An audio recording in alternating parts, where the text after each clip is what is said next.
Hello students, and how are you all doing? I hope you are all doing fine and watching the videos that your teachers are putting up for you.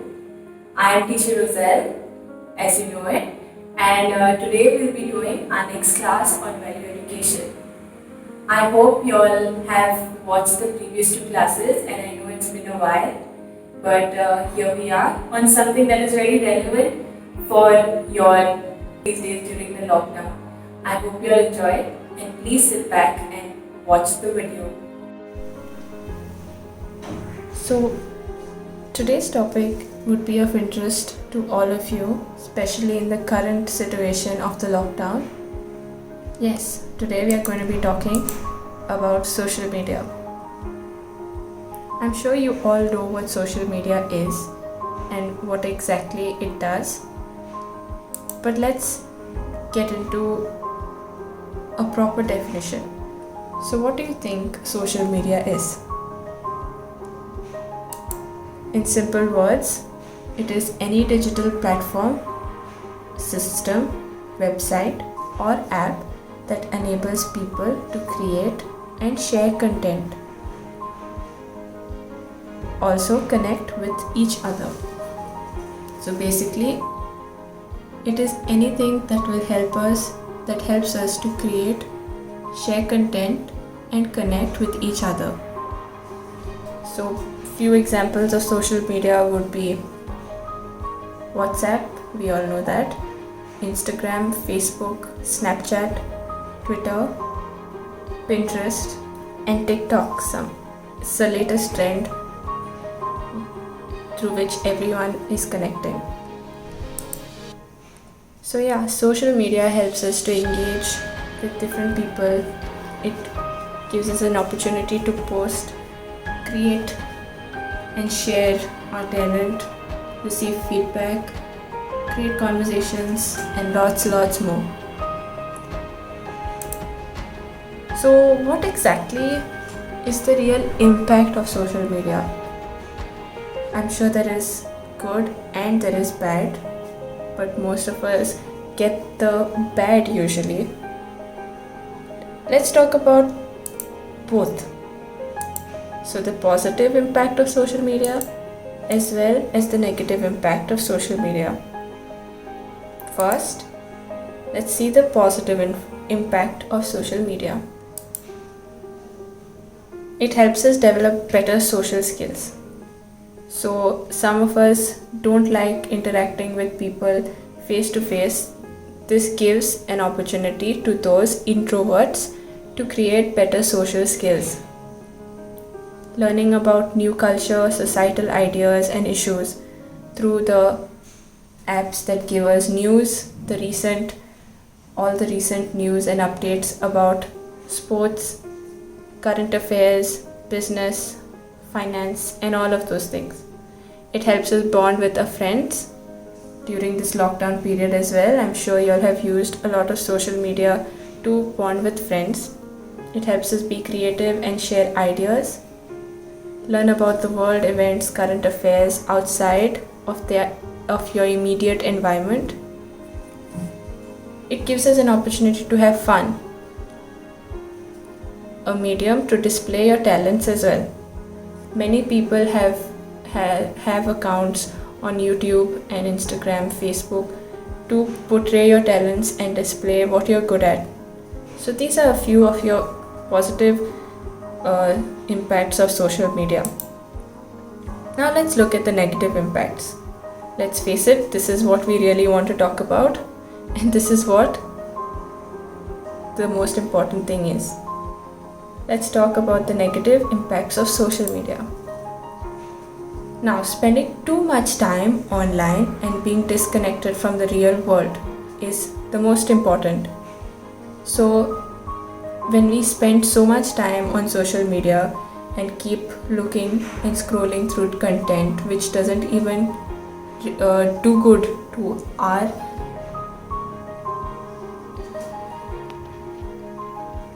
our mind, it distracts us and disconnects us from the real world, so even including family.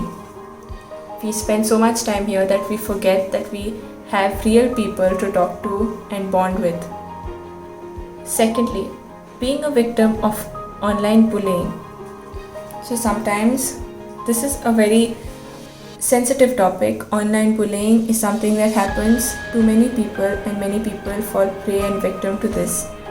It usually happens because we want to be accepted in our own friend circle or in our own groups of people.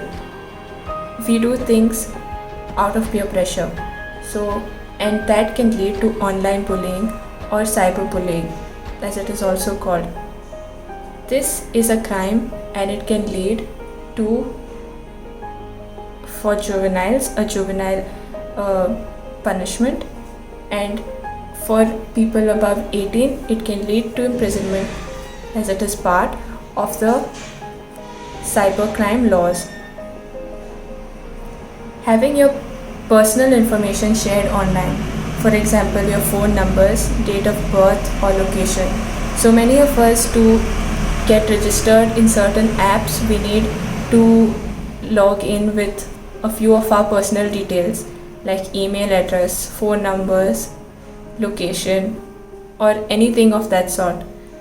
And this information is forever locked on the web, and it is there. So if at all somebody wants to hack in and get information, it is easily available to those people.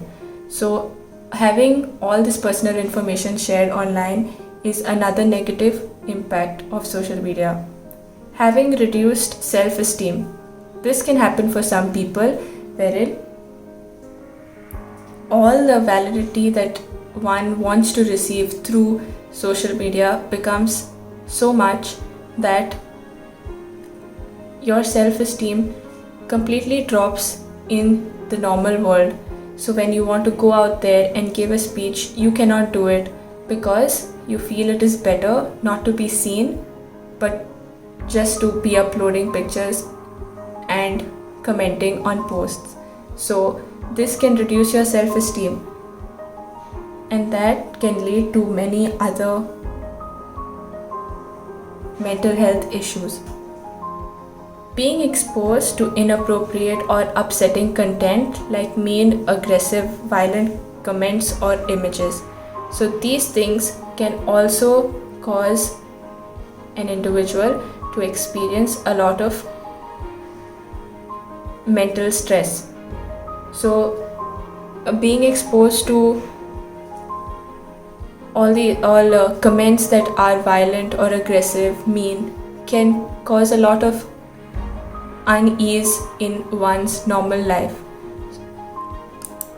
Moving on, a few more disadvantages are lack of emotional connection. So when we are so connected through the social media and through the internet, we find it difficult to connect emotionally with people who are in front of us. So that can cause a lack of emotional connection. It gives people a license to be hurtful. So some people think that it is okay to just be hurtful towards other people, and this happens because of anonymously posting comments or pictures about another person without their consent. It decreases face-to-face communication skills, like we've already spoken about, conveys inauthentic expression of feelings. So sometimes what we post online is not exactly what we are feeling within us, and that cannot come out if we do it through a social media platform. It diminishes understanding and thoughtfulness, causes face-to-face interactions to feel disconnected. It facilitates laziness. So what does that mean? It means that we are so content being by ourselves on our phones or on our laptops that we don't want to go out, play, or do anything else that is out of our reach. We want everything to happen within that area or that limit, and that causes laziness, which is also a disadvantage. It creates a skewed self-image it reduces family closeness, and I'm sure this point is very relevant for a few of us right now during the lockdown period, especially because we get so comfortable to be in our own rooms, in that closed room, without any connection with our family and without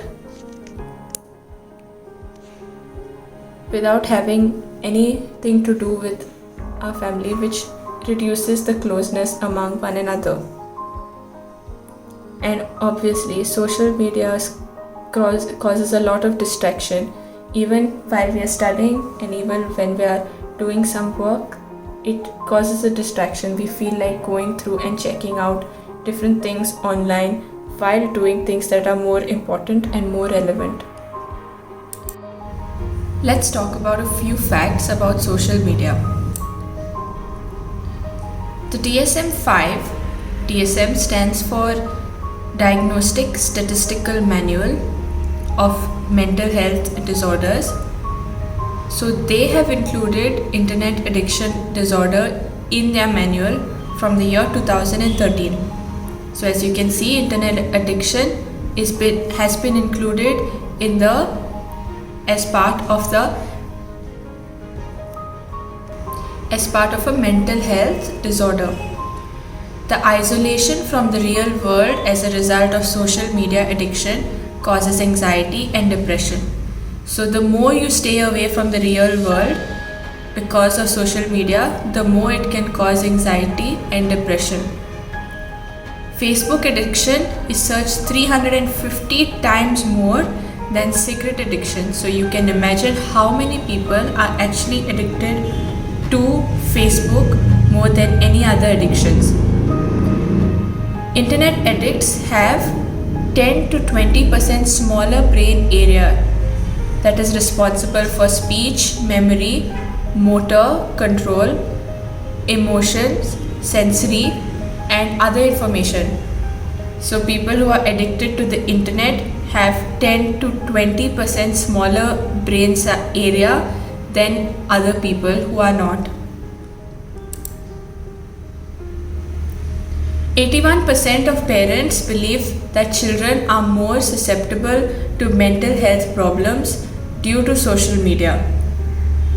41% of students get 8 or more hours of sleep. So only 41% students, that is less than 50, get 8 hours or more sleep. And 8 hours is a minimum number of sleep that every individual should get to have a full and productive day. So are you part of these 41% of students, or are you part of the other half of the students? 29% of teens have posted mean information, embarrassing photos, or spread rumors about somebody on social media. 24% of teens have had private or embarrassing information made public without their consent. So this is due to cyberbullying or social media bullying.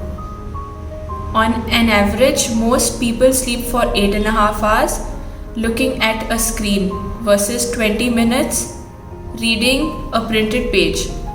So you can imagine 8.5 hours people spend in a day just going through a phone or looking at a screen, and just about 20 minutes reading a printed page.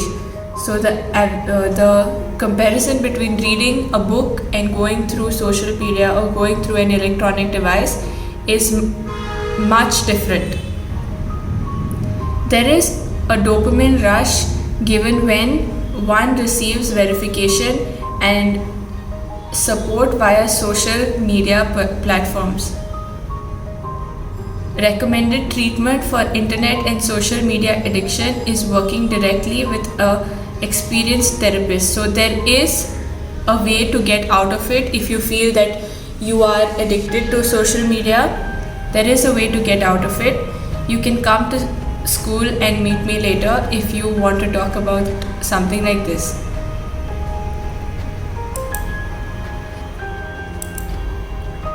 Social media management is the process of creating, publishing, and analyzing content you post on social media platforms like Facebook, Instagram, Twitter, as well as engaging with users on those platforms. So, social media management, as we say, is a process of how you manage your time creating these things and publishing it on the social media platform. So it is very important to have a fixed time that you can manage doing so. You can streamline social media usage. You can manage it with free and paid tools. If you can't do it yourself, there is another app that will help you manage it. So there are applications that are available on Android as well as iOS. So there is the app called Buffer and the app called HotSuite. So these two apps will help you manage your screen time and how much you can post and how much you can use each social media platform per day. So this will help you use appropriate and give enough time to what you need to give. So things you can do other than using social media all the time. So I'm sure you all have thousands and thousands of photos in your phone or on your computer. You can start by that. Delete your photos from your camera roll. I think that can take you an entire day. Go to bed early, because 8 hours of sleep minimum is required for an individual to have a productive day. Take a walk sometimes, go for a run. You can exercise and do something that makes you feel more energetic every day rather than just sitting back using your phone. Write a thank you note, maybe to someone who has done something for you, to your parents for taking care of you during the whole time of you being at home.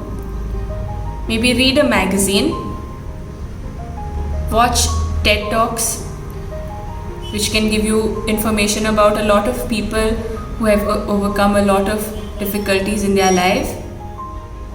Organize your desk, maybe your study table or your dining table, something. Just organize some tables that are there at your house. Make a to-do list and check one thing off your to-do list every hour or every day according to what your to-do list is about. Write out a social media mission statement. So that means like you write down on a book how much social media I'll be using today. So if it is 2 hours of social media per day, you write it down, and once you achieve it, you make a note of that as well, so that every time you get better, you can treat yourself with something that will make you happy. Next, maybe you can wash your dishes, help your mother in the kitchen, make your bed every day after you wake up in the morning, exercise, like I said, doodle or draw. Choose 10 pieces of clothing that you can donate to people every day, maybe. Read a book, learn a new language, call your best friend, speak through video call or through voice call instead of messaging all the time. Take out the trash some days. Don't wait for somebody else to do it all the time. Make a sweet treat for your neighbor or for your family member. Learn to cook something new.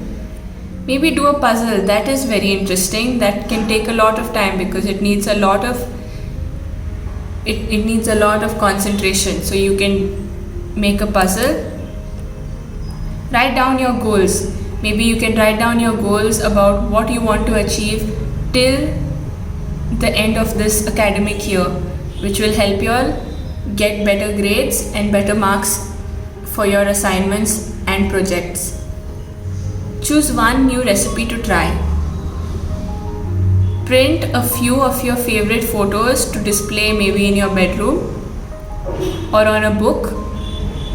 Plan a gathering in your home. So even if I know that many people are not allowed in at one place right now, but you can plan this for your future. Maybe after things ease down, you all can have a get together with the rest of your family, so you can plan that out. Or maybe you can even plan a game night for your own family members. Start a gratitude journal. Like I have mentioned in my previous sessions with you all, to maintain a journal. In the same journal, you can write things that you all are grateful for on a regular basis. Clean out your junk drawer. So I'm sure that you all have a lot of things that are just piled up and dumped in certain rooms and certain cupboards. Maybe you can clear that out and have a cleaner room to be in. So let's end with a quote. We don't have a choice on whether we do social media, but the question is how well we do it. So a few suggestions that I have given you on how well to manage your social media could be helpful here. Thank you and see you in the next class.